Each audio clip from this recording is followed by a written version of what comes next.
आप सभी का स्वागत है आपके अपने चैनल चौक एंड डिस्टर अकेडमी पे। उम्मीद करते हैं आप अपने घरों में सुरक्षित होंगे, सेफ होंगे। और आज का जो वीडियो है वो बहुत ख़ास है उन तमाम बच्चों के लिए जो बच्चे जवाहरलाल नेहरू यूनिवर्सिटी से एमए, एमफिल या पीएचडी करना चाहते हैं 2021 और 22 के सेशन में। उसके साथ साथ आप चाहे उर्दू से भी और कोर्स हैं जैसे एडवांस डिप्लोमा और सर्टिफिकेट कोर्स है उर्दू के, तो उसी के बारे में आज आपको पूरी कंप्लीट डिटेल से बताऊंगा। तो बने रहिए इस वीडियो में अंत तक बिना स्किप किए हुए, क्योंकि अगर आपने इसका एक छोटा सा पार्ट भी मिस कर दिया तो आप बहुत ही इंपॉर्टेंट इन्फॉर्मेशन को मिस कर देंगे। तो आप सभी को मालूम होगा कि हिंदुस्तान की सर्वश्रेष्ठ यूनिवर्सिटीज़ में से एक है जवाहरलाल नेहरू यूनिवर्सिटी, जिसमें एडमिशन लेने के लिए पूरे साल लोग मेहनत करते हैं और उसके साथ साथ अपना जो ख्वाब देखते हैं उसको वो मुकम्मल करना चाहते हैं। तो आपके ख्वाब को मुकम्मल करने के पहले स्टेप की तरफ आज हम आपके सामने वीडियोज़ ले गए हैं काफ़ी रिकमेंडेशन के बाद। हालांकि ये वीडियो आपको पहले मिल जानी चाहिए थी, लेकिन कुछ कारणों से ये वीडियो आपको नहीं मिली, क्योंकि आज के जो सेशन में हम कुछ बड़ा अनाउंसमेंट भी करेंगे उन बच्चों के लिए जो बच्चे एमए उर्दू के एंट्रेंस एग्ज़ाम की तैयारी कर रहे हैं 2021 और 22 के सेशन में जवाहरलाल नेहरू यूनिवर्सिटी के रिगार्डिंग। तो बने रहिए इस वीडियो में अंत तक, जो बिग अनाउंसमेंट है वो आपको वीडियो के अंत में बता दी जाएगी। तो पहला हम इसकी छोटी सी ब्रीफिंग लेंगे, यानी कि इसके एंट्रेंस एग्ज़ाम किस तरह से होता है, इसका पैटर्न किस तरह से होता है और इसमें ड्यूरेशन ऑफ टाइम कितना होता है जब एंट्रेंस एग्ज़ाम जाते हैं, मीडियम ऑफ एग्ज़ाम कैसा होता है, क्वेश्चन कितने होते हैं, नेगेटिव मार्किंग होती है या नहीं होती है और इसका एंट्रेंस सिलेबस क्या होता है, ये सारी डिटेल में आज आपको इस वीडियो में बताऊंगा। तो बने रहिए इस वीडियो में अंत तक।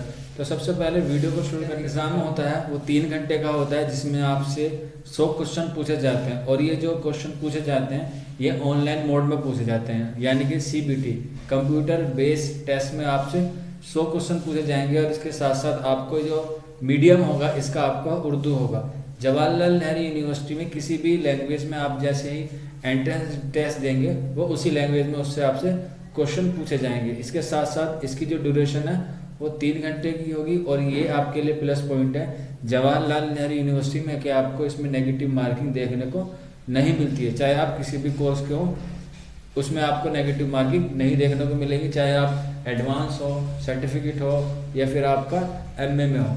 तो आप किसी भी यूजी पीजी कोर्स में एडमिशन लेंगे जवाहरलाल नेहरू यूनिवर्सिटी में तो आपको उसमें नेगेटिव मार्किंग जो है वो देखने को नहीं मिलेगी। अब इसके आपको अगर किसी भी कोर्स के प्रीवियस ईयर के पेपर चाहिए जवाहरलाल नेहरू यूनिवर्सिटी के as a Urdu subject MA, MPhil, PhD या फिर आपको सर्टिफिकेट कोर्स के भी चाहिए तो आप हमारे व्हाट्सअप नंबर ये देख सकते हैं जो लिखा हुआ है 9045220432 पे हमसे कॉन्टैक्ट कर सकते हैं। तो लास्ट ईयर के यानी कि प्रीवियस ईयर के पेपर आपको वहाँ से अवेलेबल हो जाएंगे। तो ये आपको छोटा सा एंट्रेंस पैटर्न हमने बताया। अब बात करते हैं कि इसमें सीट कितनी है, लास्ट ईयर इसकी कट ऑफ कितनी गई थी, इसके लिए हमें कौन कौन सी बुकें पढ़नी है वो आपको सारी चीज़ें इस वीडियो में बताएंगे। तो सबसे पहले बात करेंगे हम स्कूल की। जैसे आपको मालूम होगा कि जेएनयू में स्कूल होते हैं, तो स्कूल के अंतर्गत एक सेंटर है जिसमें आता है सेंटर ऑफ इंडियन लैंग्वेज, यानी कि जो यहाँ पे ऐसा लिखा हुआ है इसका मतलब है स्कूल ऑफ लैंग्वेज। हालांकि इसका फुल फॉर्म है school of language literature studies, तो मैंने शॉर्ट फॉर्म लिखी है। उसके अंदर जो सेंटर आता है वो आता है सेंटर ऑफ इंडियन लैंग्वेज, जिसमें उर्दू के 5 कोर्स कराए जाते हैं, एमए, एमफिल, पीएचडी, एडवांस और आपका सर्टिफिकेट कोर्स उर्दू से। तो ये 5 कोर्स हैं जो आपके वहाँ पर उर्दू से कराने के बाद आप 10+2 पास आउट हो या फिर अपेयरिंग हो तो आप उर्दू में एडवांस के लिए यानी कि एडवांस डिप्लोमा के लिए और सर्टिफिकेट कोर्स के लिए एलिजिबल होंगे। आप स्क्रीन पर देख सकते हैं उसकी एलिजिबिलिटी चल रही है 10+2 होंगे। उसके साथ साथ बात करेंगे हम एमए की, तो एमए के लिए आपको 10+2+3 के पैटर्न पे आपको ग्रेजुएशन होना कंपलसरी है, या फिर आप अपीयरिंग में हैं तब भी आप इसका पेपर दे सकते हैं। जेएनयू में एक ये प्लस पॉइंट है कि आप किसी भी बैकग्राउंड से हैं, यानी कि आप हिंदी साहित्य से हैं, मैथ से हैं, साइंस से हैं, कॉमर्स से हैं या फिर आप किसी भी कोर्स से रिलेटेड करते हैं ग्रेजुएशन में, तो आप एमए में एडमिशन ले सकते हैं। यानी कि जैसे जामिया मिल्लिया इस्लामिया, अलीगढ़ मुस्लिम यूनिवर्सिटी या और भी तमाम यूनिवर्सिटीज़ में होता है, इसमें ऐसा नहीं है। आप किसी भी स्ट्रीम के बच्चे हों तो आप एमए उर्दू में एडमिशन ले सकते हैं, यह आपके लिए प्लस। बात करेंगे हम एमफिल और पीएचडी की, तो एमफिल और पीएचडी की जो एलिजिबिलिटी है वो यही है कि आपको एमए जो है वो 55% के साथ आपको इसको क्वालिफाइंग किया हो अपना एमए। हालांकि न्यू एजुकेशन पॉलिसी के तहत एमफिल को ख़त्म कर दिया गया और जो पीएचडी है उसमें अब देखते हैं कि नई एलिजिबिलिटी क्या बनती है, लेकिन अकॉर्डिंग टू लास्ट ईयर आपको इसी तरह से है कि आपकी जो पीजी है वो 55% के साथ पास आउट हो, या फिर आप बीए बीटेक के स्टूडेंट हैं तब भी आप पीएचडी में एडमिशन ले सकते हैं। तो मैं एक बात और आपको बता दूं कि जेएनयू में जो एमफिल और पीएचडी में एडमिशन होते हैं वो दो तरीके से होते हैं। एक जेएनयू अपना खुद का एंट्रेंस लेता है, और वो दूसरा जो तरीका है वो ये है कि आपको नेट जेआरएफ क्वालिफाइंग है तो आपको सीधा इंटरव्यू के लिए बुलाया जाएगा, लेकिन आपको फॉर्म तब भी भरना होगा। फॉर्म भरना इसका कंपलसरी है। अब इसके फॉर्म कब आएंगे इसकी इन्फॉर्मेशन आपको आते ही दे दी जाएगी। तो ये हुआ इनकी एलिजिबिलिटी की बात। अब इसके बाद हम बात करेंगे इसमें कितनी सीटें हैं और इसमें कितनी लास्ट ईयर कट ऑफ गई थी, और इसका जो सिलेबस है एंट्रेंस सिलेबस वो भी हम इसके बाद डिस्कस करेंगे। तो सबसे पहले बात करेंगे हम एमए की कि एमए में टोटल सीटें कितनी है। तो एमए में टोटल सीटें हैं 39, जिसमें से जनरल की 15 है, ईडब्ल्यूएस की 4 है, ओबीसी की 11 है, एससी की 6 है, एसटी की 3 है और पीडब्ल्यूडी की 2 है। तो इस हिसाब से टोटल सीटें हुई 39। तो सीटें काफ़ी हैं एमए में। इसके अकॉर्डिंग जो अगली क्लास है वो है हमारी एमफिल और पीएचडी की।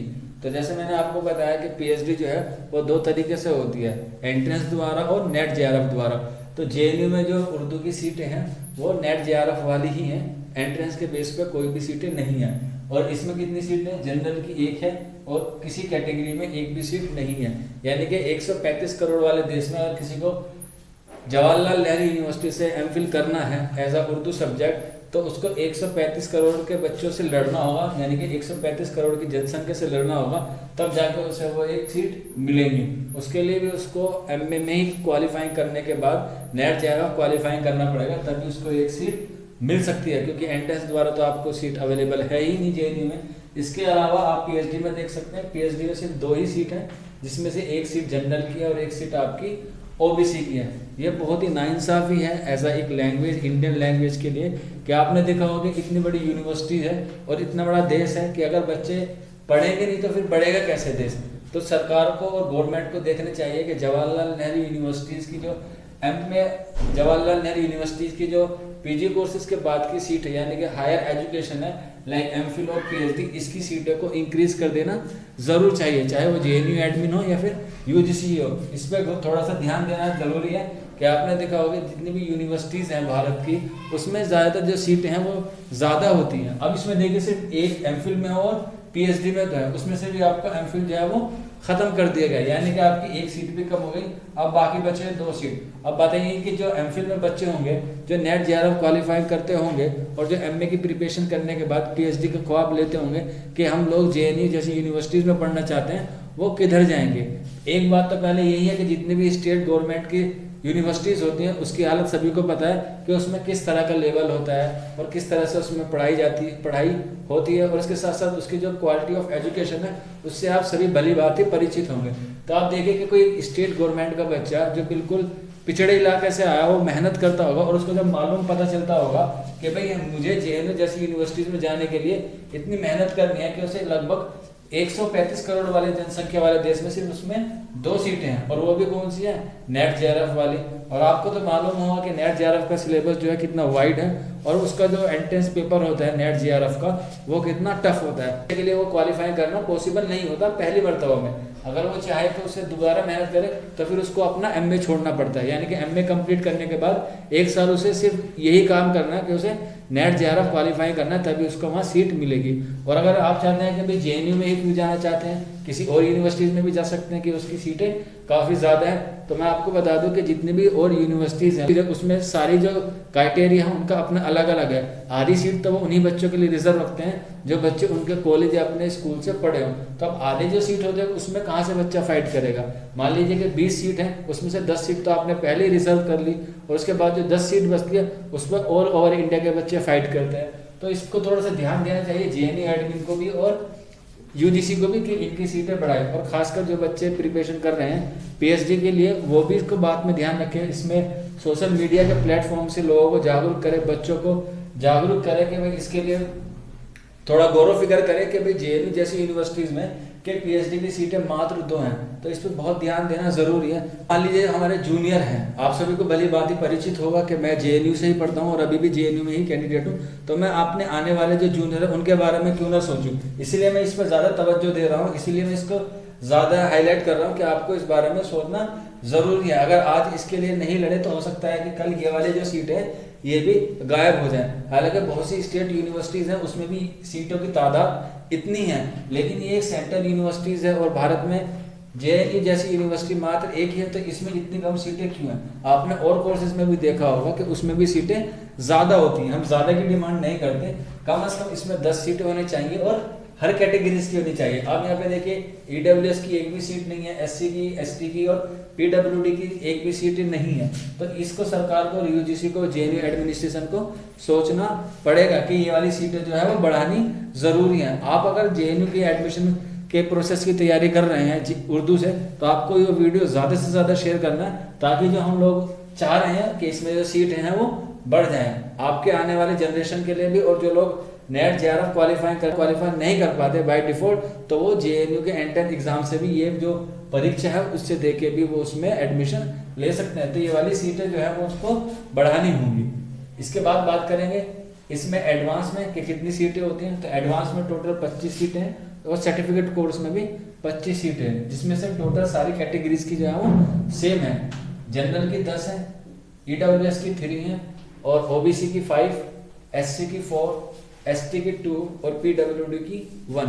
तो इस हिसाब से टोटल एडवांस की जो सीट हुई वो 25 हुई और सेम इसके इक्वलेंट आपकी सर्टिफिकेट की भी सेम सीटें हैं। अब बात करते हैं इसकी लास्ट ईयर कट ऑफ क्या गई थी, लेकिन पीएचडी और एमफिल की नहीं है, क्योंकि एंट्रेंस के बेस पे नहीं होता है एडमिशन। ये सारा नेट जेआरएफ के क्वालिफाइंग बच्चों को ही बुलाया जाता है, उनका वाइवा होता है, उनकी थीसिस, उसके सिनॉप्सिस देखे जाते हैं, उसके बाद उनको क्वालिफाइंग या उनका एडमिशन हो जाता है। तो इसलिए इसमें मैंने यहाँ पे मेंशन नहीं किया एमफिल की और पीएचडी की। के एमए की जो लास्ट ईयर कट ऑफ गई थी वो जनरल की 80 गई थी, ईडब्ल्यूएस की 75, ओबीसी की 76, एससी की 28, एसटी की 69 और पीडब्ल्यूडी की 42। ये जो कट ऑफ है ये 2020 की है। इसके अलावा मैं आपको बता दूं कि लास्ट ईयर जेएनयू में जो कट ऑफ आई थी वो 3 से 4 आई थी, लेकिन हम लोगों ने सिर्फ पहली कट ऑफ को मद्देनजर रखते हुए इसमें आपको बताया, ताकि आपको पता चल जाए कि जेएनयू का लेवल क्या होता है एग्जाम का एज अ उर्दू सब्जेक्ट। अब बात करते हैं एडवांस की कि एडवांस डिप्लोमा में कितनी मेरिट गई थी। तो इसकी जो मेरिट गई है जनरल की एडवांस डिप्लोमा की मेरिट की, तो इसकी जो कट ऑफ गई है जनरल की 61, ईडब्ल्यूएस की 53, ओबीसी की 51, एससी की 33, एसटी की गई है आपकी 43 और पीडब्ल्यूडी गई है 42। तो मैं आपको बता दूं कि एडवांस का और सर्टिफिकेट का जो एंट्रेंस सिलेबस होता है वो उर्दू बेस पे नहीं होता, वो जनरल कंपटीशन की तरह इसमें सवालात पूछे जाते हैं। अब इसका सिलेबस क्या होगा वो आपको अभी बताया जाएगा। इसके बाद बात करते हैं सर्टिफिकेट कोर्स की।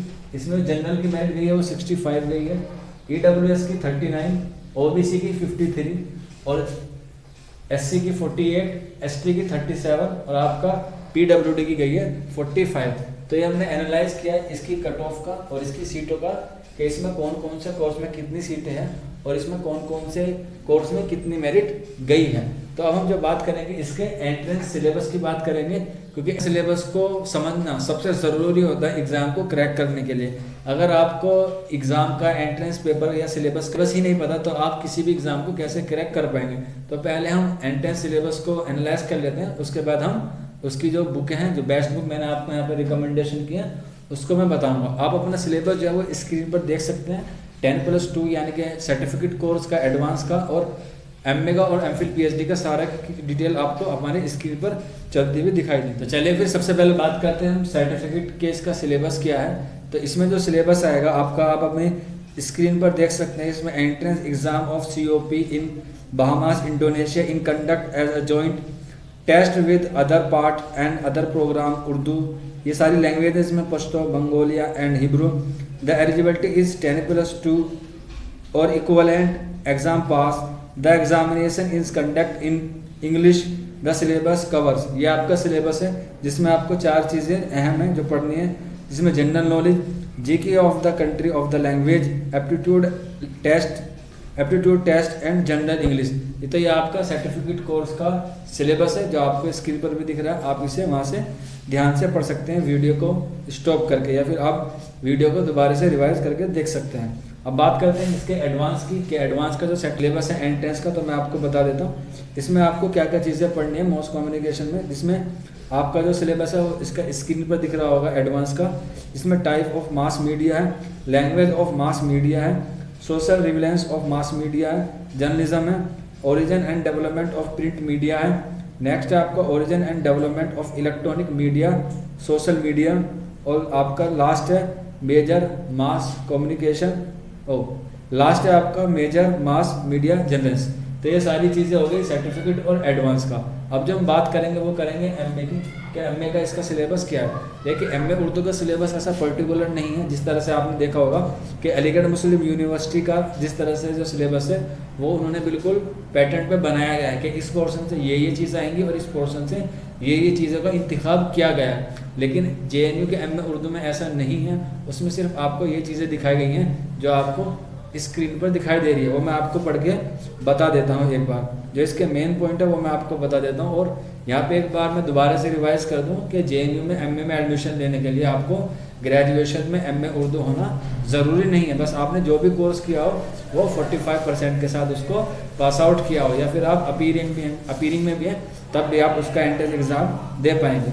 तो पहला पॉइंट है इसका history of Urdu literature. Fourth है आपका classical Urdu poetry, classical Urdu prose, next है आपका मॉडर्न उर्दू पोइट्री, फिर लास्ट है आपका मॉडर्न उर्दू प्रोज, फिर नेक्स्ट है आपका मेजर जनरल्स ऑफ उर्दू, और लास्ट जो आपका एमए एंट्रेंस एग्जाम के सिलेबस का वो है major literary movement and trade of Urdu literature. कुछ मेजर पॉइंट दिए गए हैं जेएनयू के सिलेबस में, जो उसके प्रोस्पेक्टर में आप उसका स्क्रीनशॉट ऊपर देख भी सकते हैं। अब जो नेक्स्ट है हमारा और लास्ट है हमारा सिलेबस में एमफिल और पीएचडी, कि एमफिल और पीएचडी में हमें क्या क्या बातें ध्यान में रखनी है एज आ एंट्रेंस सिलेबस को मद्देनजर रखते हैं। इसका जो प्रोसेस है एंट्रेंस का वो मैंने बता दिया, लेकिन फिर भी न्यू एजुकेशन पॉलिसी के तहत हो सकता है कि इसमें वृद्धि हो जाए या जो है। तो इसका जो सिलेबस है अकॉर्डिंग टू प्रोस्पेक्टर वो आप देख लीजिए, जिसमें आपका basic of research methodology, basic of textual criticism, next है यानी कि अगला टॉपिक है origin and development of Urdu language, next है history of Urdu literature,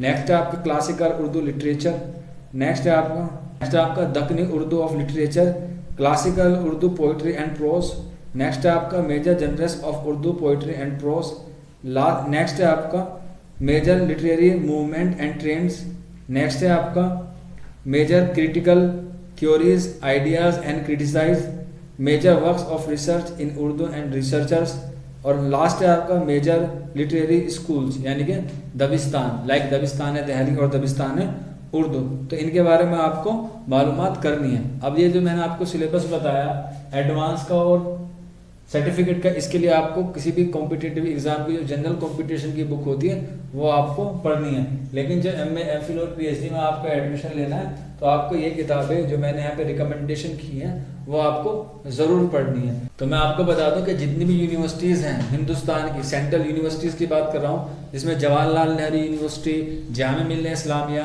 Aligarh Muslim university, Hyderabad university, Delhi university, Lucknow university, Banaras Hindu विश्वविद्यालय या मानू यूनिवर्सिटी, ये जितनी भी सेंट्रल यूनिवर्सिटीज़ हैं जो एमए कोर्स कराती हैं, उनमें जो सबसे इम्पोर्टेंट है और सबसे महत्वपूर्ण यूनिवर्सिटी है वो जेएनयू है। क्योंकि जेएनयू एक ऐसी यूनिवर्सिटी है जिसके बच्चे पढ़ के फॉरेन कंट्री में जाते हैं, देश का और अपने घर वालों का सबका नाम रोशन करते हैं। और जो जेएनयू संस्थान है वो बहुत ही इंटेलेक्चुअल लोगों की यूनिवर्सिटीज़ हैं, वहाँ पे जो जाते हैं बच्चे उनका जो थिंकिंग है उसमें परिवर्तन आ जाता है। तो कुछ बच्चे जेएनयू को बदनाम भी करते हैं, तो ऐसा नहीं है। जब आप उसको खुद जाके वहाँ एनालाइज करेंगे, जब आप वहाँ के माहौल से परिचित होंगे, तब आपको लगेगा कि हाँ जो लोग बाहर हमसे जेएनयू के बारे में ऐसा कह देते हैं वो गलत था। क्योंकि जब तक आप खुद वहाँ जाके उसका अनुभव नहीं करेंगे तब तक आप वहाँ की रियलिटी से वाकिफ नहीं होंगे। तो चलिए इन बातों को ख़त्म करते हुए आज हम अपने जो नेक्स्ट पार्ट है बुक्स का उस पर डिस्कस करते हैं। तो देखिए जेएनयू में एडमिशन लेने के लिए एमए एमफिल में और पीएचडी में तो आपको टेक्स्ट पढ़ना होता है। हालांकि मार्केट में बहुत सारी किताबें हैं जो आपको वन लाइनर क्वेश्चन की तरह मिल जाएगी। बहुत सारी किताबें हैं जो वन लाइनर क्वेश्चन होते हैं जिसमें से आपको पढ़ के इसका एग्ज़ाम देना होता है। हालांकि वन लाइनर क्वेश्चन वाली जितनी भी किताबें होती हैं वो जेएनयू के लिए मुफीद नहीं होती हैं, क्योंकि जेएनयू का एंट्रेंस सिलेबस जो होता है वो कोई स्पेसिफिक इंडिविजुअली तय नहीं है, ये बहुत वाइड है। ऐसा समझ लीजिए नेट जेआरएफ के तरह ही इसका पेपर होता है। आपने अगर प्रीवियस ईयर का पेपर देखा होगा तो उसका जो बिल्कुल पैटर्न था वो बिल्कुल नेट जेआरएफ वाले पे ही बेस पे था, क्योंकि आपने जामिया मिल्लिया इस्लामिया अलीगढ़ मुस्लिम यूनिवर्सिटीज़ के प्रीवियस ईयर पेपर देखे होंगे, तो उनसे बहुत मुख्तलिफ होता है JNU का MA का उर्दू का एंट्रेंस एग्ज़ाम। तो इसमें काफ़ी चीज़ें जो चीज़ें हैं वो आपको ज़रूर याद रखनी है। अगर आप वन लाइनर वाली किताब के भरोसे बैठे तो यकीन मानिए आपका सिलेक्शन बिल्कुल भी नहीं होने का, क्योंकि यहाँ पे आपको डीपली पढ़ना होगा। और जितने भी यूनिवर्सिटीज़ हैं सेंट्रल यूनिवर्सिटीज़, उनमें जो सबसे टफेस्ट एग्ज़ाम होता है MA उर्दू का वो JNU का ही होता है। खुद के एक्सपीरियंस से बता रहा हूँ, आप इस बात को गांठ मान लें। अब जो मैंने किताब आपको रिकमेंडेशन की है वो आपके लिए काफ़ी कारआमद होगी। तो सबसे पहले बात करते हैं हम ज़िया उर्दू की। हालांकि इसका एक पहला पार्ट भी है मनार उर्दू, वो आपके लिए JNU के लिए सूटेबल नहीं है। उससे आप सिर्फ इतना ही पढ़ पाएंगे जितना और बाकी बच्चे पढ़ पाएंगे। देखिए, किताबों से कभी भी एंट्रेंस एग्जाम क्लियर नहीं होता।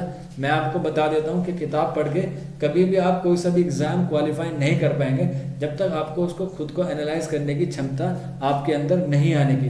किताब तो सिर्फ आपको एक ऐसा तरीका है जो आपको बता सकता है कि एग्जाम में आपको क्या क्या पढ़ना है। वो तो आपको खुद से अपनी अप्रोच को कॉन्फिडेंस लाना होगा कि हाँ भाई, मैं ये किताबें पढ़ के और ये ऐसी चीज़ों को एनालाइज करके इसमें से जो अहम बातें हैं उसको मैं नोट कर लूँगा और उसी से मैं एग्ज़ाम को क्रैक कर लूँगा। तो किताबें से सिर्फ आप अपने अंदर का जो कॉन्फिडेंस है वो डेवलप करें, और उसकी जो अप्रोच होती है चाहे किसी भी एग्ज़ाम को हो, ऐसा नहीं है कि सिर्फ उर्दू की बात कर रहा हूँ, जो आप किसी भी एग्ज़ाम की तैयारी कर रहे हो तो किताबों से आपके अंदर का जो कॉन्फिडेंस है वो बढ़ता है, लेकिन जो उसका अप्रोच करना है, उसको सॉल्व करने का चीज़ें होती है एग्ज़ाम को क्रैक करने का, वो आपको खुद के अंदर डेवलप करनी होगी। खुद के अंदर से ही उसको अंदर से लाना होगा कि किसी भी तरह का सवाल आ जाए मैं ये क्वेश्चन छोड़ के नहीं आने का। क्योंकि अगर आपने एक भी क्वेश्चन छोड़ दिया तो आप बिल्कुल 1 साल पहले पहुंच जाएंगे, क्योंकि फिर आप फेल हो जाएंगे, फिर आपको दोबारा मेहनत करनी होगी, फिर आप 1 साल फिर मेहनत करेंगे। तो इसीलिए जब भी आप कोई सी भी किताबें को पढ़ें तो बड़ा ही डीपली पढ़ें और अपने नोट्स खुद बनाएं। चाहे आप वन लाइनर वाली किताबें वन लाइनर क्वेश्चन वाली किताबें क्यों ना पढ़ रहे हो, तब भी आप उससे खुद के नोट्स बनाएं, क्योंकि खुद के नोट्स बनाने से आपका जो मेमोरी है वो डेवलप होगी, आपको याद करने की क्षमता में वृद्धि होगी। तो जैसे आपको पता होगा ज़िया उर्दू किताब बहुत अच्छी है और इसमें भी वन लाइनर क्वेश्चन है, लेकिन ये अभी जो करंट सिनेरियो बन रहा है उसके हिसाब से ये काफ़ी अच्छी है। मनार उर्दू का यहाँ पर रिकमेंडेशन नहीं करूँगा क्योंकि वो JNU के लिए सूटेबल नहीं है, क्योंकि किताबें सारी है। अगर आप जामिया मिल्लिया इस्लामिया या अलीगढ़ मुस्लिम यूनिवर्सिटी में एंट्रेंस एग्जाम देना चाहते हैं तो मनार उर्दू वहाँ के लिए सही है, लेकिन मैं रिकमेंडेशन नहीं करूँगा कि मनार उर्दू से आप JNU के एग्ज़ाम जो है वो तैयारी करें। उसके बाद बात करेंगे दूसरी किताब है उर्दू है जिसका नाम, ये भी काफ़ी अच्छी किताब है जिसके राइटर है आफ्ताब आलम नज़मी। फिर नेक्स्ट किताब हमने आपको रिकमेंडेशन की है गेसुए उर्दू। ये भी किताब जो है ये सारी क्या है इंपॉर्टेंट है। हालांकि मेरी नज़रों में ये सारी किताबें नहीं है जो मैंने आपको तीनों बताई, ये क्या है गाइड है।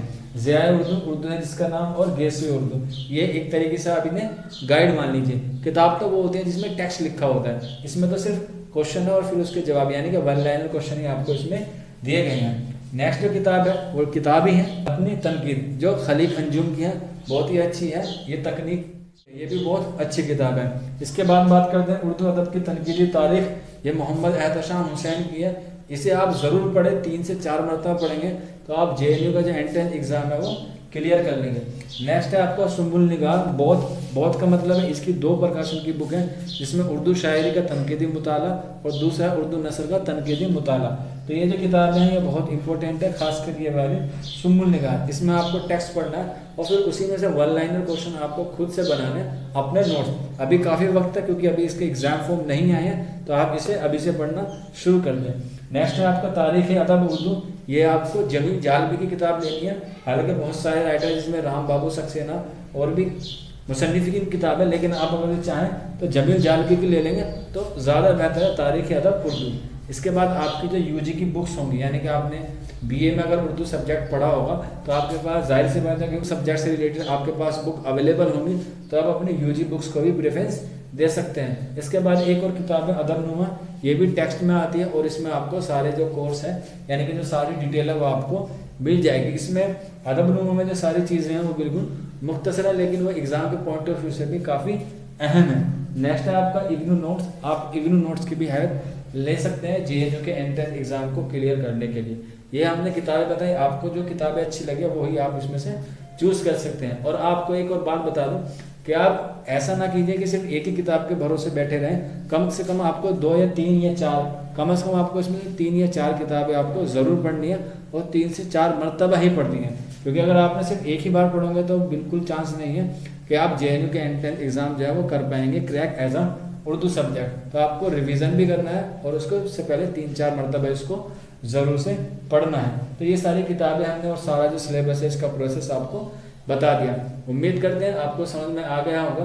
अगर फिर भी कोई इन्फॉर्मेशन मिस हो गई हो या फिर आप हमें कोई इस्लाह करना चाहते हैं या फीडबैक देना चाहते हैं तो आप हमारे व्हाट्सअप नंबर जो आपको दिख रहा है ऊपर ब्लैक बोर्ड पर लिखा हुआ, उस पर हमसे रब्ता कर सकते हैं, या फिर आप नीचे हमारे कमेंट बॉक्स में हमसे पूछ सकते हैं। अब उन बच्चों के लिए जो काफ़ी दिन से हमारे साथ जुड़े हुए हैं कि उसमें हमें MCQ जो टेस्ट है, जो मॉक टेस्ट है, जो हम लोगों ने काफ़ी पहले अनाउंस भी किया था, वो बच्चे देख भी रहे होंगे, क्योंकि मैंने शुरू वीडियो में ही कहा था कि आखिर तक बने रहें। और यही इस वीडियो का सबसे इम्पोर्टेंट पार्ट है कि आपको जो मॉक टेस्ट है वो 5 जून से स्टार्ट हो रहा है। मैं आपको बता देता हूँ, अगर आपको दिख रहा होगा तो मैं एक सेकंड, जो मॉक टेस्ट सेशन है वो कब से शुरू हो रहा है, वो 5 जून से शुरू हो रहा है, यानी कि ये जो नेक्स्ट मंडे आएगा उस वक्त में शुरू होगा। और इसमें हमने 3 कैटेगरीज में इस मॉक टेस्ट को बांटा है, जिसमें पार्ट ए जो होगा उसमें सिर्फ आपको ऑब्जेक्टिव पूछा जाएगा, यानी कि जो बच्चे सिर्फ ऑब्जेक्टिव यूनिवर्सिटीज की तैयारी कर रहे हैं उनको उसमें ऑब्जेक्टिव के क्वेश्चन के मॉक टेस्ट मिलेंगे। पार्ट बी जो होगा उसमें आपको दोनों मिलेंगे, ऑब्जेक्टिव प्लस सब्जेक्टिव। ये हमारा दूसरा पार्ट है, यानी कि ये दूसरा मॉक टेस्ट है। यानी कि जो बच्चे JNU DU में करना चाहते हैं उसको ऑब्जेक्टिव वाला मिलेगा। जो जामिया मिल्लिया इस्लामिया अलीगढ़ मुस्लिम यूनिवर्सिटीज़ में एंट्रेंस देना चाहते हैं MA उर्दू का, वो दोनों चूज कर सकते हैं। इसके अलावा एक तीसरा पार्ट है, पार्ट C, जिसमें आपको दोनों तो मिलेंगे, सब्जेक्टिव भी प्लस ऑब्जेक्टिव भी, प्लस हमारे द्वारा चौक एंड डिजिटल एकेडमी के द्वारा आपको इसके नोट्स भी प्रोवाइड कराए जाएंगे कंप्लीट सिलेबस के, जिसमें आपको प्रिंटिंग वाले भी और हैंड रिटन वाले भी नोट्स आपको प्रोवाइड कराए जाएंगे। तो ये इसमें आपके लिए बेनिफिट है कि इसमें आपको नोट्स भी मिलेंगे। और जैसा आपको मालूम भी होगा, अगर TSSB के TGT उर्दू वाले बच्चे इस वीडियो को देख रहे हैं तो वो भी ध्यान से सुन लें कि आप भी इसमें ज्वाइन हो सकते हैं। अगर आपका सब्जेक्ट क्या है, उर्दू है, तो आपका सिर्फ ऑब्जेक्टिव वाला है तो आपको पार्ट ए वाले को ही सूटेबल रहेगा। अब इसके चार्जेस क्या होंगे, इसका टाइमिंग क्या होगा, ये हमारे कौन से ऐप पे ये जो मॉक टेस्ट होंगे आपको प्रोवाइड कराए जाएंगे, उसके लिए आपको हमारे नंबर 9045220432 पे हमसे कांटेक्ट करना होगा। आप जितने जल्दी हमसे जुड़ेंगे उतना जल्दी आपके लिए सहूलत है, और उतनी ही जल्दी हम इसका बैच अनाउंसमेंट कर देंगे। क्योंकि आप जितने जल्दी हमसे जुड़ेंगे उसी हिसाब से आपको क्या मिलेगा, रोल नंबर मिलेगा और एक ID मिलेगी, उसी से आप हमारे ऐप या हमारे लिंक को लॉगिन कर पाएंगे। तो इसी सारी डिटेल को जानने के लिए आप हमारे इस नंबर पर कांटेक्ट कर सकते हैं, वहाँ पे आपको पूरी डिटेल से बता दिया जाएगा। तो ध्यान रहे, ये सारी चीज़ें आपको मॉक टेस्ट के लिए बेनिफिट रहेंगी। तो बस आज की वीडियो में यही था, उम्मीद करते हैं समझ में आया होगा। कोई भी क्वेरी हो आप हमारे कमेंट बॉक्स या आप हमारे व्हाट्सएप नंबर पे हमसे पूछ सकते हैं। तो मिलते हैं आपसे जल्दी नेक्स्ट वीडियो में, तब तक आप अपना ख्याल रखिए, अपनी तैयारी करते रहिए। शुक्रिया फॉर वॉचिंग दिस वीडियो।